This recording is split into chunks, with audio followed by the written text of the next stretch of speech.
All right, ladies and gentlemen, friendly reminder, chatting is not a good way to spend your time today. Gentlemen, I mean it when I say it is not a good time to chat.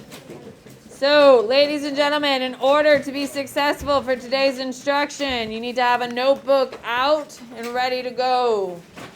Friendly reminder, tomorrow I am finishing content. Hopefully, maybe, we'll see how we go. And then Thursday, you have a test. I don't care if I don't finish content. It's all on your focus. It is your responsibility to complete. So I'm going to hustle hard, but everyone should have their notebook out. We did start content on Friday. You're the only class to do it, and you will be better for it. So, friendly reminder, Thursday you still have a test. 25 questions, all multiple choice. You have a focus. You have a map. There's no primary this week since we had no school yesterday. All right, here we go. So, ladies and gentlemen, we are talking Mongols. Yes, on Friday we started the Mongols. We talked about how the Mongols are led by Genghis Khan, or the Great Khan. You need to know that he is going to take over 1/3 of the world. He uses all men on horseback, which makes them incredibly fast. You need to know they use short bows, which means really fast, rapid shooting. You need to know that. He is going to be a complete and utter savage. Why are they so brutal?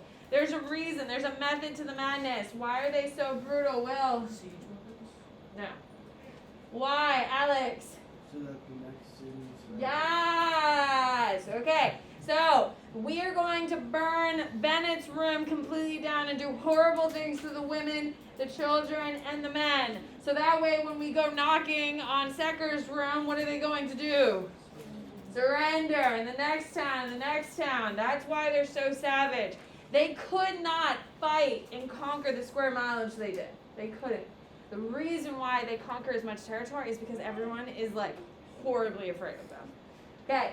So, you need to know they are using siege weapons, okay, like Will was saying. That is a new technology that they are going to spread. And they are going to use battery rams and human bodies and all that stuff, whatever it takes to win the city. Everyone good? That's what we talked about on Friday. All right, here we go. So, under the Mongols, ladies and gentlemen, you need to know that they are preaching religious tolerance. This is a modern idea. Why do the Mongols preach religious tolerance? Think about it. What is the only thing the Mongols care about? Money. So do they care what you pray to? No, as long as you are making them money. So they are all about religious tolerance. This will be a huge component later on, but they're the first ones to do it, which makes them special. You need to know they are going to have something called Pax Mongolia. Okay, Mongolica, or you can call it Mongolia. I call it Pax Mongolia. It is Mongol peace. That's what it translates to. It is based on Pax Romana. What do you think that's based on? Colin. Roman peace. Okay, so once the Mongols conquer all this territory, no one is anymore what? If the Mongols have already come through and won, there's no more fighting anymore. There's no more fighting, so it's a peace time because the Mongols have already won. During this time period, we have a 30% increase in worldwide trade, which is insanity. Those numbers are staggering. Okay, so during Pax Mongolia, the Mongols are completely in power. They are going to see a 30% increase in worldwide trade, and who is making that money? Mongols. Okay. So, you need to know that the Mongols are going to take things from one society and share it with others. Okay? Examples of this are going to be paper currency and banking houses. You should write that down. The Mongols see paper currency in China and say, hey, that's pretty smart. Why is paper currency brilliant? Think about it. Why? What do you got? These coins are really heavy. Yes, coins are super heavy. And if you're going to have coins, you have to have it in a chest. Are chests easy to steal or hard to steal? Easy to steal, ladies and gentlemen. They have to be strapped to your vehicle at all times. It's not a great plan. But if you have paper currency, you can shove it and have it in your pockets or on your person. Which one's safer? Having it on your person is safer, and you can carry huge amounts of money without everyone knowing how much money you have. What do you got, Addison? Where's the paper currency more? And banking houses. Those are the two big aspects. So banking houses is when in the Middle East you can go to a bank and deposit $5,000, and then when you walk across the continent of Asia, you get to the Chinese sister house, and you show them the banknote, and they give you that $5,000. Why is this a big deal, Bronson? It makes what? It makes trade what?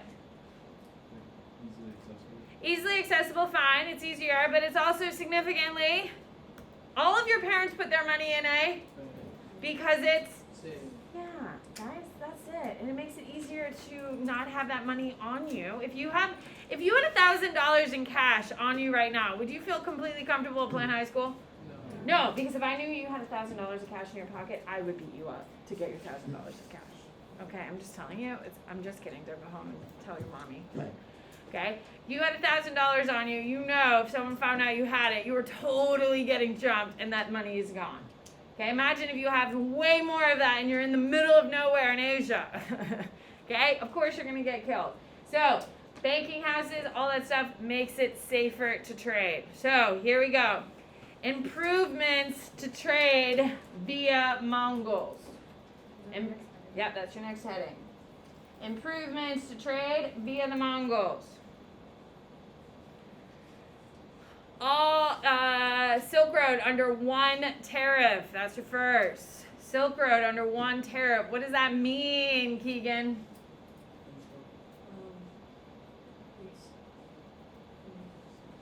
Huh? Sort of. Guys, what does it mean to be under one tariff? Desmond.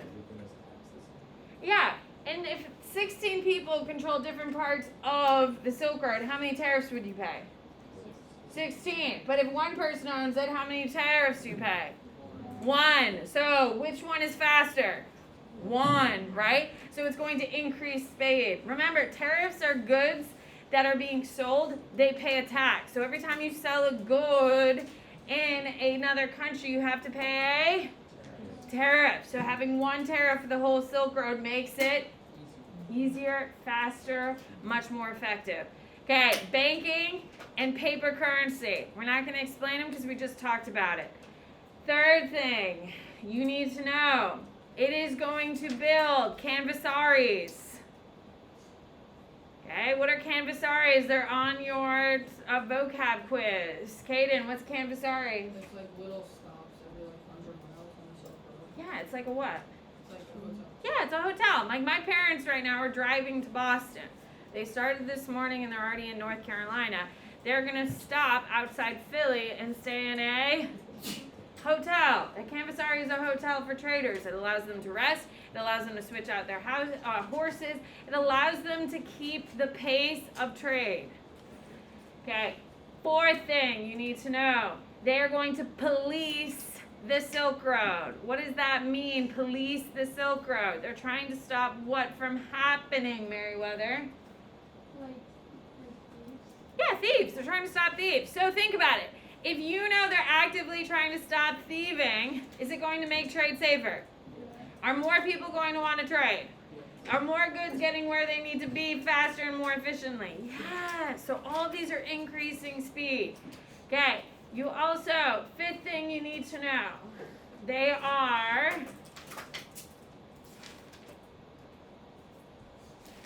what is the fifth? There's something else.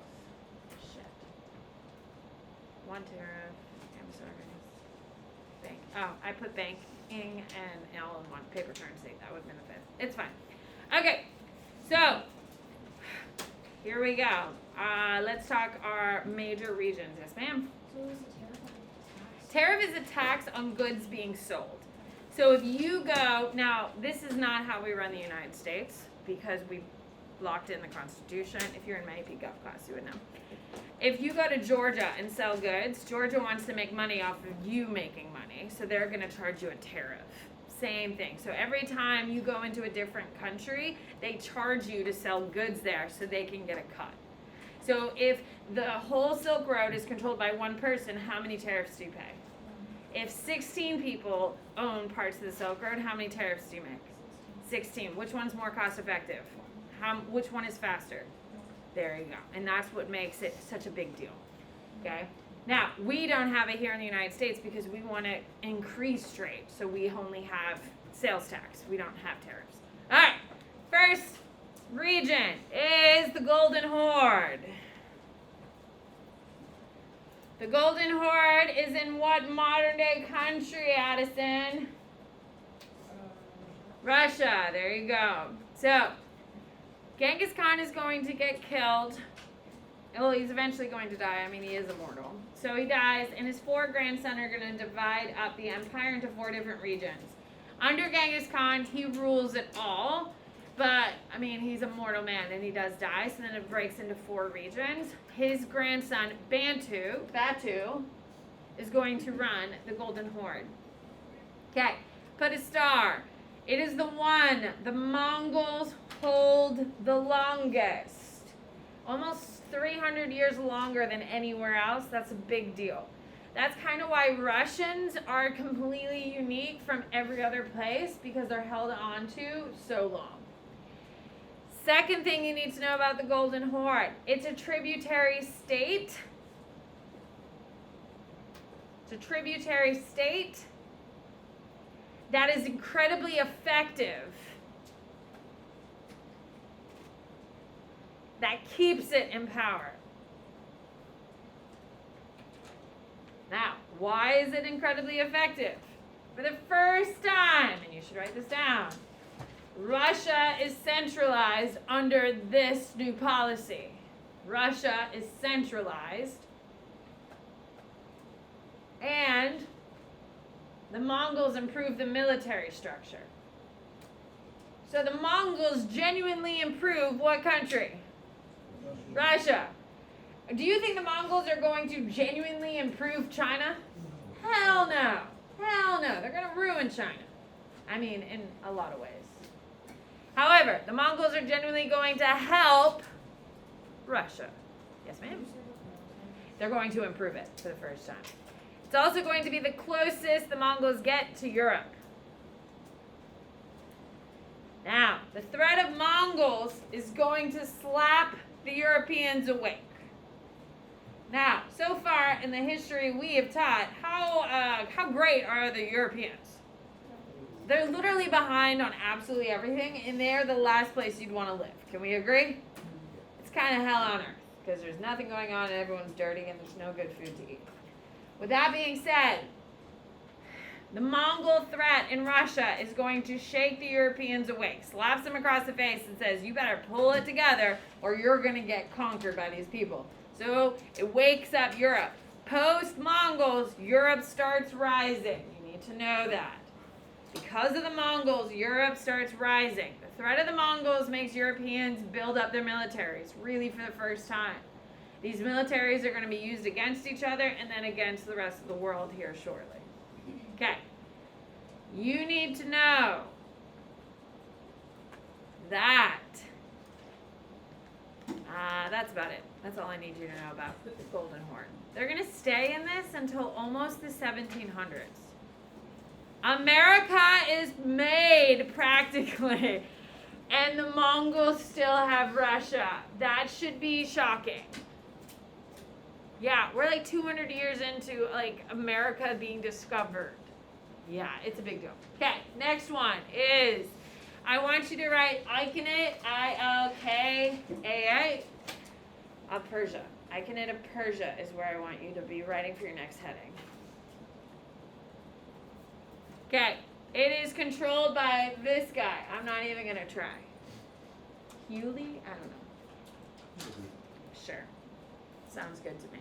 It's a written exam, not a verbal exam, so it's fine. Okay. You need to know, this is the Mongols' favorite. Put a big star. It is their favorite. And it's their favorite for 3 major reasons. Why do you think it's their favorite? Think about it logically. It makes sense. Alex? It's in the East, in the Middle East, so it's the center for trade. No. No. Yeah. Well, I mean, there's a better answer comes from that. What do you got, Colin? They have a shared culture of trade.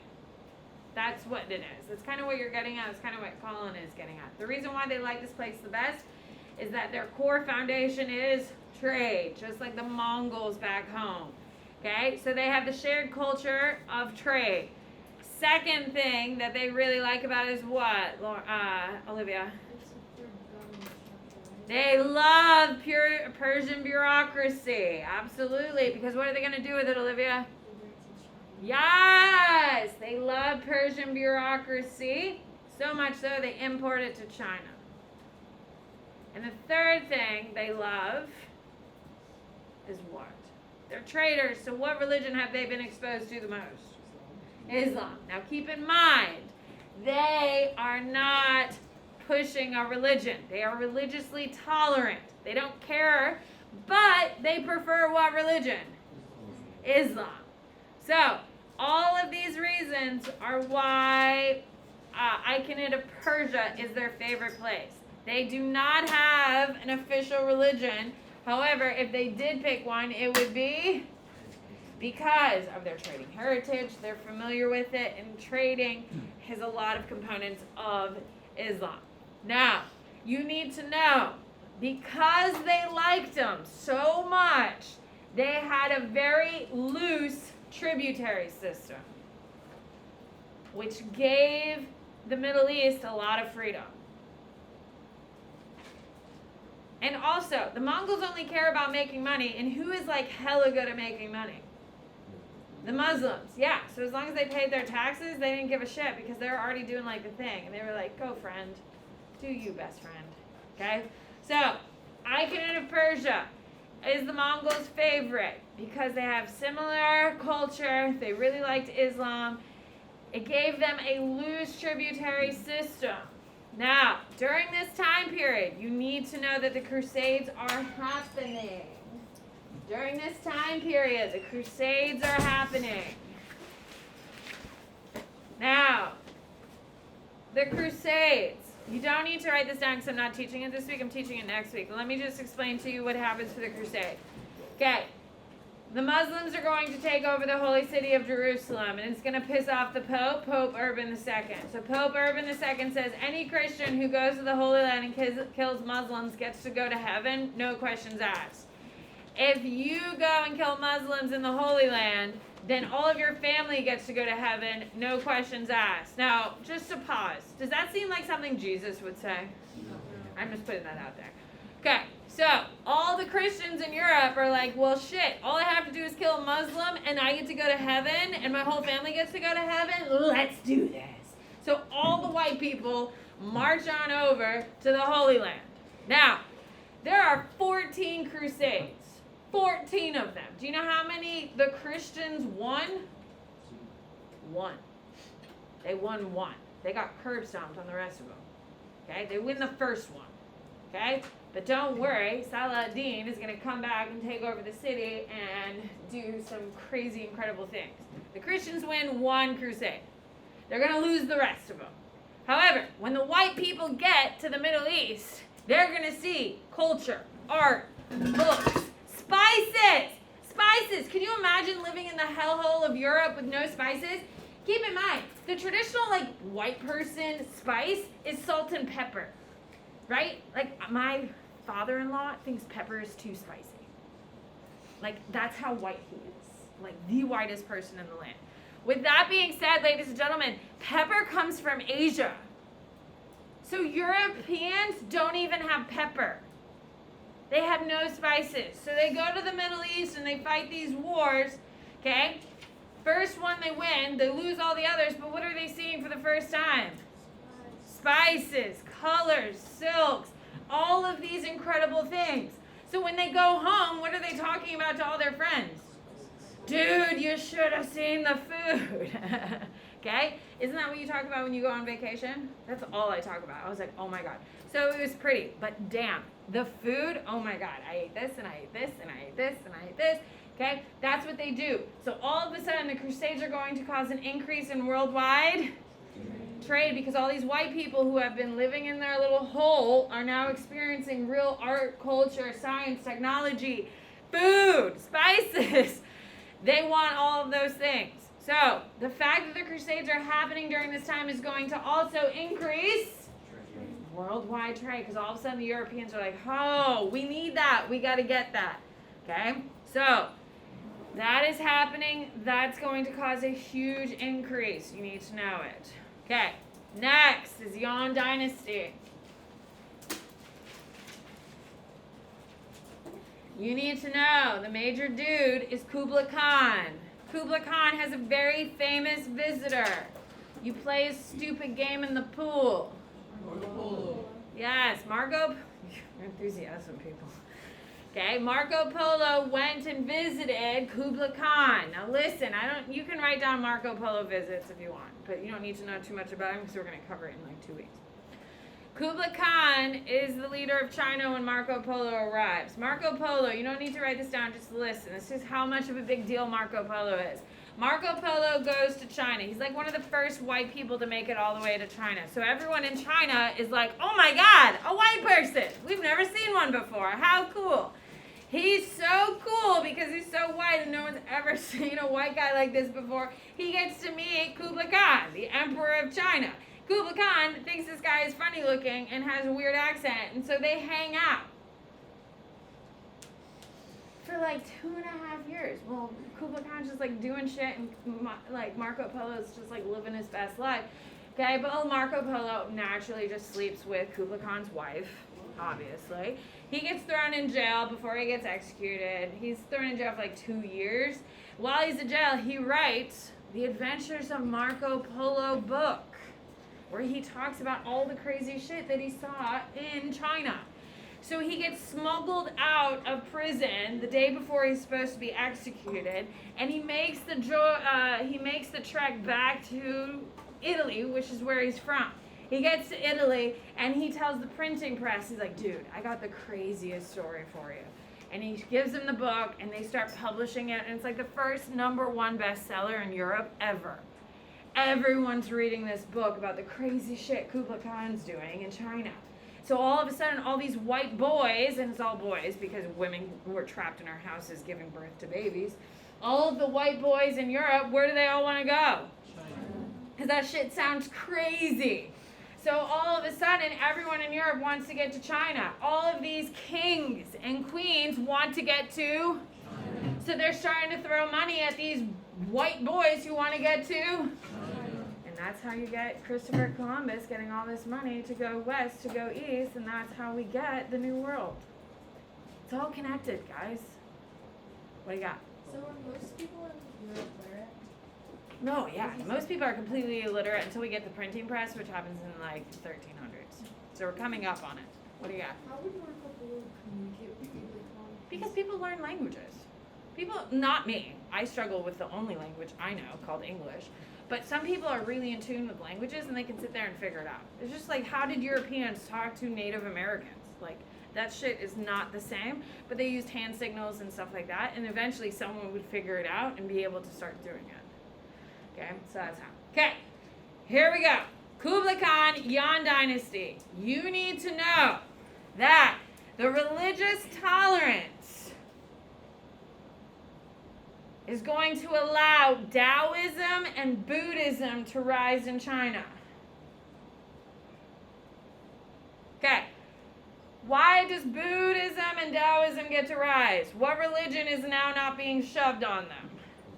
Confucianism. Confucianism is no longer being forced on them because the Mongols don't care. That allows other religions to rise. This is important because once the Mongols fall in China, China now has multiple religions in it. Is it easy or hard to rule a diverse population? It is hard, and that's going to be a huge problem for China. Okay? So it's a big deal that Taoism and Buddhism are rising in China. Second thing you need to know. Kublai Khan specifically tried conquering Japan. What is a geographical necessity about Japan that you have to know? What do you got? Lincoln. That's not a geographic necessity. Oh. Japan is a island, so you have to go by. This is where your boats would be suitable. Okay? So, ladies and gentlemen, are the Mongols known for their boat skills? Because they are what type of people? Horse people. If you're a horse person, does that mean you're good on boats? No, it's literally the opposite. Okay? So, you need to know that Kublai Khan tried to take Japan twice and fails twice because of tsunamis. Who can raise their hand and tell me what a tsunami is? What do we got? William.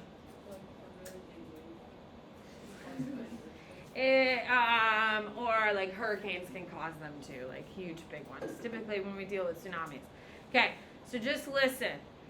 Okay, so tsunamis. 2 tsunamis knock out the Mongols on their 2 attacks. Now, I don't know what God you pray to, and it doesn't matter. But I think we can all agree that God's clearly smiled upon Japan when the 2 times the Mongols tried to attack them, their boats got wiped out by tsunamis. Yes? That's a pretty good God for them. With that being said, they call these tsunamis divine winds. These divine winds, and you need to know this, is what they call the tsunamis. And it's this belief that Japan is special and is protected by these divine winds. Does anyone know what the Japanese term for divine winds is? In World War II, they would take their planes and crash them into the sweetest military targets they could find when the war was starting to lose on their side. What do we call it when they purposely crash their planes, Christine? Kamikaze. Kamikaze means divine winds. Kamikazes is what the Japanese were doing as a last-ditch effort to try to save their country from being conquered by the United States. This will come full circle. Obviously, we're talking World War II. The idea of divine winds or kamikazes comes from defeating the Mongols, which is why the Japanese really did believe that they would beat the United States, which is why they were doing their kamikazes. Do you see how it comes full circle? What do you got, Lauren? Do we have to know the kamikaze thing? You should know the kamikaze thing, yes. Spell kamikaze? K-A-M-I-Z-A-Z-E. Okay, so you need to know that they're going to attack Japan twice and fail twice. You need to know that the Chinese will eventually overthrow by the White Lotus Society. It's a secret organization that's going to have a coup and overthrow. Yes. Are Chinese people who are going to defeat the Mongols. Okay? So, the White Lotus Society is a bunch of Chinese people who are going to overthrow the Mongols. And they are going to create the Ming Dynasty. So it goes for us, Song, Yuan, Ming, Qing. Those are our 4 dynasties that we will learn in AP World. Song, Yuan, Ming, Qing. Your final empire dynasty are the Qing. Look at you, you figured it out. Okay, put a star though. You need to know this is the first country or first territory to get rid of the Mongols. Why do you think China is the first place to get rid of the Mongols? Why, Colin? Because like they hate them. Yes, they hate the Mongols the most. They're the most oppressed. And it's also where the most money is. So if you can shirk the Mongols, then you get to start making that money. So it's a big deal. Okay? The motivation is high. Andrew? Did they put a tax on the Silk Road after they took over again? Well, of course. Everyone's making their share. So there's 2. Well, there will be, but we're not yet. Okay. We haven't got there. This is where it's going. Okay. First one to shirk them. Oh, you need to know that Persian bureaucrats are brought in to replace the Chinese in government. Why? Because they hate the Chinese. And why do they hate the Chinese?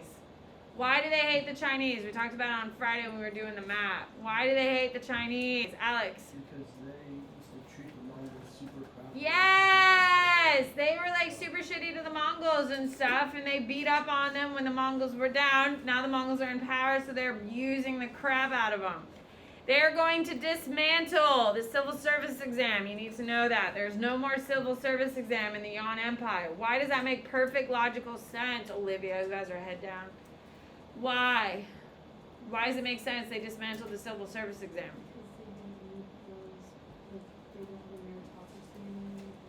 Sure. Okay, they don't have meritocracy, but what else, Naomi? There's less Confucianism because of like No, it's even more blatant than that. Thomas. We don't want Chinese people. Yeah, there's no Chinese people in government. And how do you become a part of government? Chinese civil service exam. Yeah, so there's no reason to have the civil service exam if there's none. Okay. Mongol impact is your next subheading. Okay, you need to know it is the largest land empire ever. What? What did I say for? Oh, the other one is their hometown. So it's the same shit. It's just, yeah, they're religiously tolerant.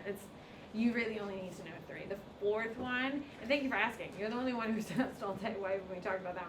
It's just Mongols all the time because it's where the Mongols are from. So thank you for asking. Thank you. But you're the only one. Desmond. Did the Mongols ever have like a belief system or they just No, but if they did pick one, it'd be Islam. they're not like when they were starting out they never did that? No, they may have had some animism or some shamanism. I think they were shamanists, but they didn't really have their own because they're all clan based. So the government structure is clan based. So because of that, they didn't have any unity and there's no cultural thread that ties them together because of the clan base. Because they live in the Gobi Desert, which has nothing, and the population is very small. All right, you need to know that they are going to spread gunpowder. They're the first ones to really spread gunpowder. When they get to China and they conquer China, they see that China can shoot fireworks into the air. And they're like, that's cool, but we could kill people with it. So guess what they do? Yeah, they're really good at killing people with fireworks. And they learn to blow up walls and like all the cool stuff. So the Mongols are really the first empire to deal with gunpowder. You also need to know they are going to be the ones who are really supporting paper currency. Paper currency gets all the way to the Middle East and starts flirting with Europe because of the Mongols. Third thing, you need to know that Arabic numbers. Ladies and gentlemen, our number system are called Arabic numbers. They're Arab numerals is our system because of the Mongols. Okay? You also need to know the Black Death spreads because of them. Okay, who can clarify that? Because like someone was asking me, it sounded like the Mongols dropped off pretty boxes with the Black Death inside. How do the Mongols spread Black Death? Raina? they're trading around with different areas as the trading was spread. Yes. So more people are trading, more areas are trading because of the Mongol effective trading strategies. More people are trading, larger areas are trading, more connectivity. That's how it spreads. Just like in 2020 with COVID. The reason why it spread around the world is because people move all around the world within 16, 20 hours. Okay? You need to know that every country post-Mongols becomes more centralized. After the Mongols rise and fall, there are no more decentralized governments anywhere in the world because of the Mongols. The Mongols show how powerful a centralized government can be. And finally, seizure weapons. Everyone's killing everybody because everyone wants to rebuild the Mongols.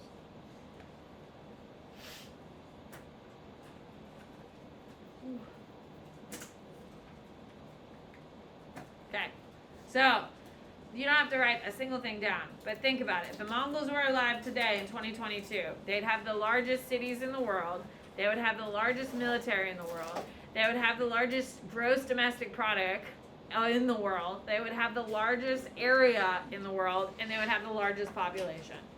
Are the Mongols a big deal? Yeah, they're a huge deal, and they changed everything about our world. Skip a space, center it, Silk Road is our next heading. I'm working real hard over here. Here we go. Silk Road is our next heading. You need to know that the Silk Road originally started with Rome and Han Empire, H-A-N. So if it's Roman, is this been around for a while or a little bit? A long time, because we don't even teach Rome because it's so far back. So the Romans and the Han, H-A-N, which is China. You need to know silk, spices, pottery are the two major luxury items. And pottery. Silk, spices, and pottery are the large items moving. You need to know the Crusades are going to drastically increase demand because now who else is buying items? Europeans. Once they get a taste of it, they can't live without it. Okay, so you need to know it is because of the Crusades, trade goes up. You need to know, put a big star. Silk Road is road and maritime routes. It is not just land-based. It is land and sea.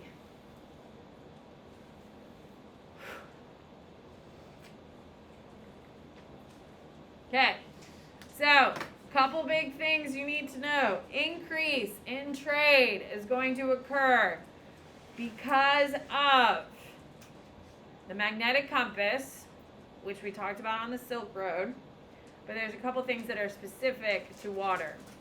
Caravan. What is a caravan? Your mommy probably drives one because she loves you so much. A van. Does anyone here mom drive a minivan? Yeah, because your mommy loves you. Do you know why? What's a caravan, Desmond? It's a long group of traders that travel together so they go past. In order to protect their most valuable goods, which is why we call caravans vans today, because your mommy's protecting her most valuable goods, Desmond. Aww. Okay, caravans are essentially a bunch of like wagons tied to horses. Multiple of them to make it easy to protect. That's all. It's like the Oregon Trail. Yeah. We get a bunch of people to head from St. Louis all the way to California or Oregon. They travel together to make it easier so they can work together. Okay. You need to know travel saddles.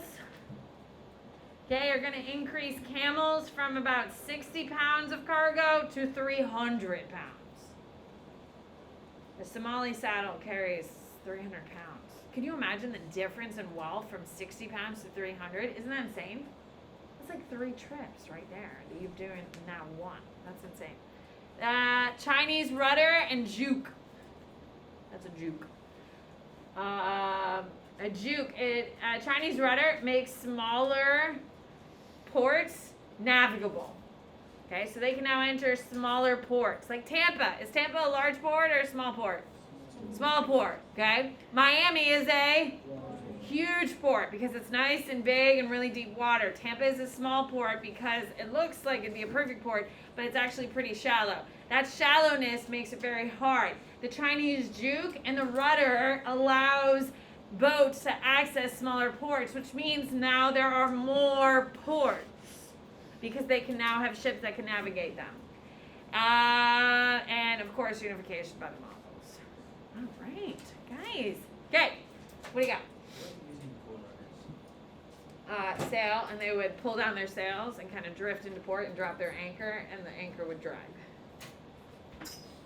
Not the most effective, and you're also really far out.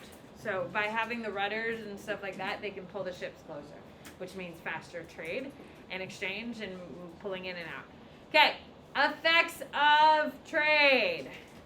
Okay, these two cities, Kashgar and Samarkand, are your 2 largest cities. These are the 2 most important cities of trade in the world. Okay, and the reason is because of Cambasari and policing. So these cities are going to boom because the Mongols are protecting them and providing better quality of life for traders. Because if you're happy with your job, you end up doing a better job. Yeah, of course. If you're happy, like imagine, do you think I'd be hustling this hard through content for you if my room was 92 degrees right now? Hell no, I'd be miserable and I'd be saying, screw it, you do it yourself.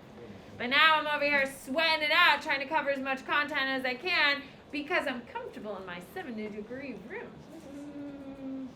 Okay, so we are talking about Canvasari, we're talking about policing, and we're also talking about rotating of horses to increase world of trade.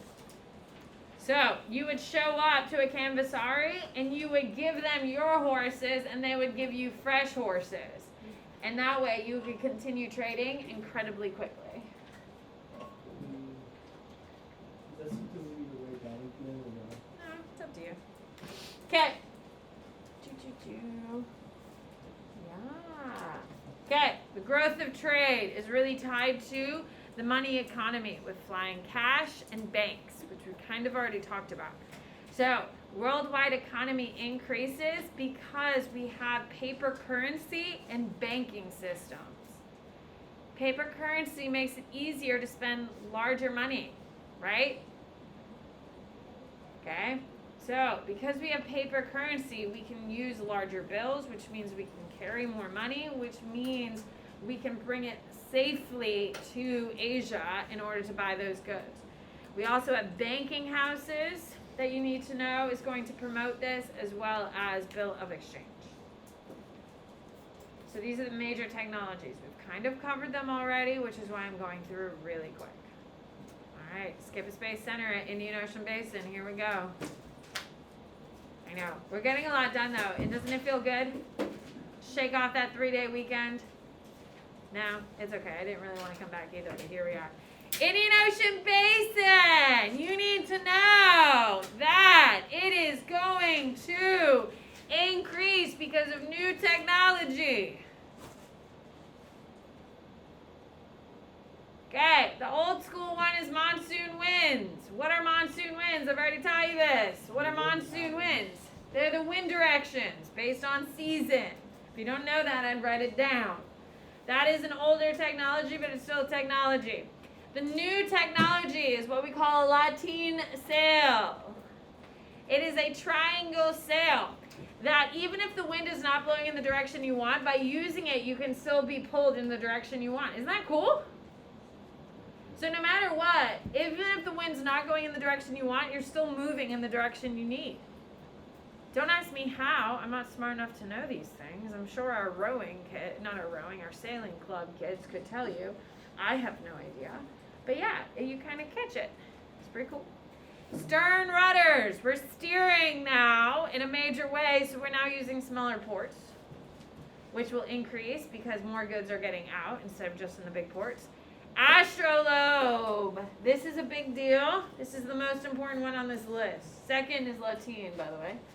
Astrolabe uses the stars to do navigation. This is our first navigation tool. Okay? Long term, this is why Europeans can make it to the Americas, because they're using stars.